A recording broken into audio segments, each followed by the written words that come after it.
much better than I thought it was going to be.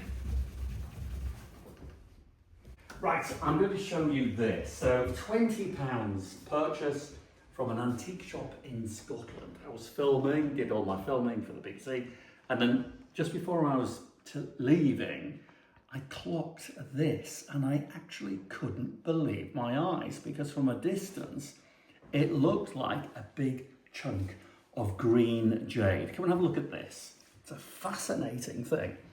So it's a horse, it's a stallion, an Arabian stallion, but it's Chinese, or rather, it's modelled on a Chinese thing dating to the Han Dynasty. So that's 200 BC to 200 AD. So call it a model of a 2,000-year-old horse made from jade. That's what it looks like, which would make it worth £100,000. You know, it's a crazy amount of money. Come and have a look at the facial details. Now, you might be thinking, and I'm sure you are, that it looks a bit numb, it looks a bit amateur. And it's got loads of damage in places, obviously, because it's modelled on an original 2,000-year-old piece that has been seriously damaged. But the reason why it looks a bit kind of amateur is because jade, being a hard stone, is a complete nightmare to carve. Even using electronic equipment today, plug-in electric grinders and stuff, is terribly difficult. But this thing that it's modelled on was carved 2,000 years ago using hand tools. So literally sand and tools and rubbing and graft. So it's a highly prized thing. A model of a Chinese Han Dynasty jade horse from the British Museum, or no, it isn't actually, it's the V&A Museum. So I'm getting on to what this thing really is and if it's real or fake. Well, I think you know where this is going. But still, I want to talk to you about it because it is a fascinating thing. So the original is in the V&A Museum, and the original is probably priceless. And jade to the Chinese is still today highly prized. It's worth a fortune, represents good luck, wealth. So the V&A had it, and this is a model made out of resin, and you can see how filthy it is.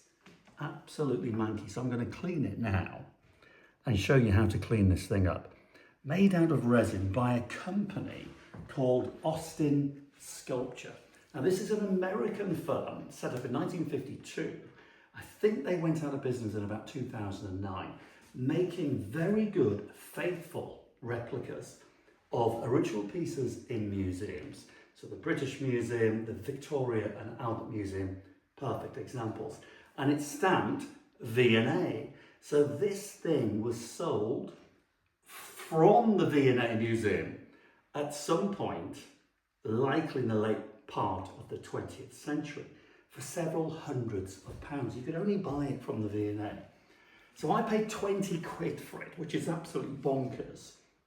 I mean, initially, of course, I thought it was worth an absolute fortune, but 20 quid is no money. And it's obviously been languishing in a garage or something. So I'm going to clean it. So I want to show you what to do. A bowl of hot soapy water, and that is hot. A couple of oil cloths, something that you use when you're washing your dishes. And I'm simply going to clean it, but have a quick look. Come and have a look at the filth. And then I'm going to show you how to polish it. I mean, look at that. Really, really manky. So let's give it a good old clean up.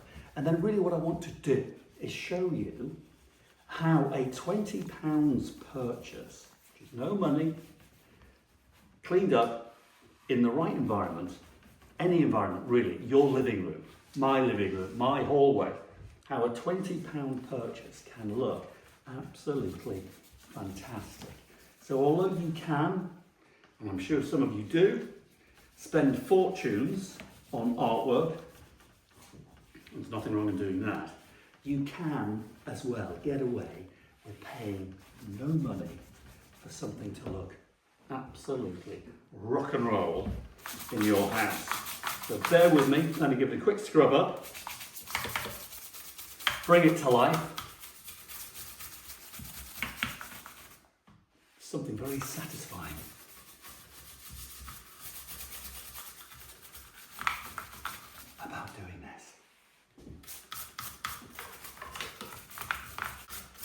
looking better already.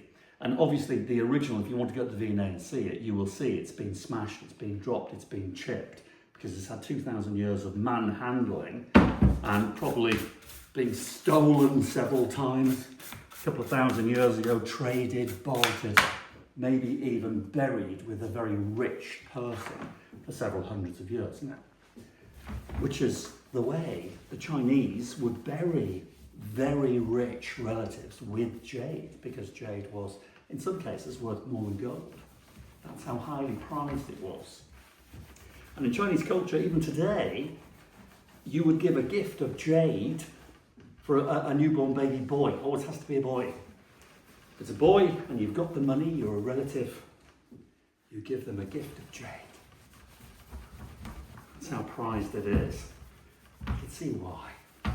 And the colour is clever. It's good. Well, I'm saying it's clever because this is so clever. Austin Sculpture have made something out of literal plastic resin that looks actually like jade. Right, that's nice and dry. Now, I always love things that take no time to dramatically improve their look and value. Because 20 quid purchase, if that's not worth 100 quid of anyone's money, I don't know what is.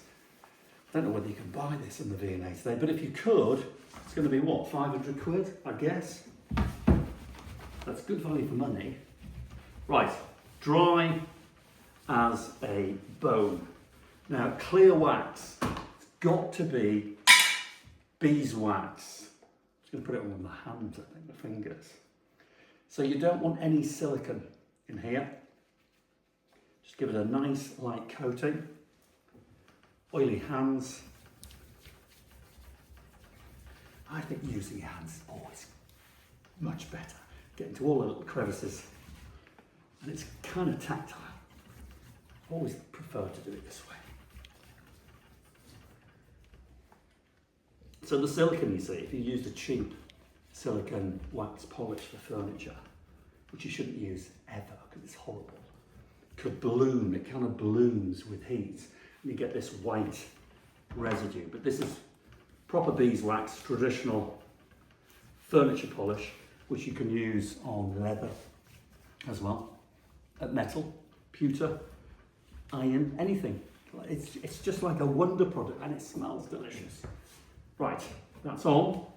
A dry cloth, you find a dry cloth, that's dry, and give it a buff. And then I'm going to go and put it on a table and show you what a 20 quid purchase can look like in your living room. So you don't need to spend loads of money.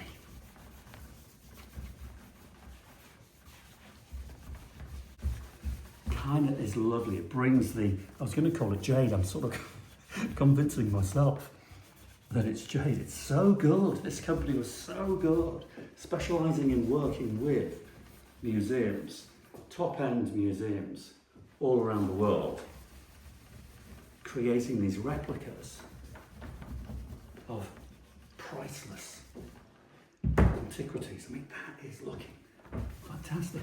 And so this wax does give it a genuine waxy feel, which is one of the properties of jade. I mean, it's incredible. The reproduction value of this is much better than I thought it was going to be.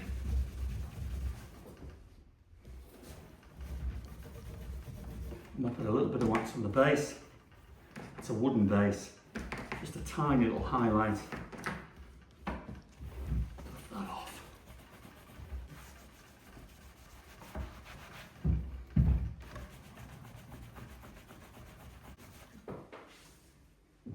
Right, come and have a close look at this.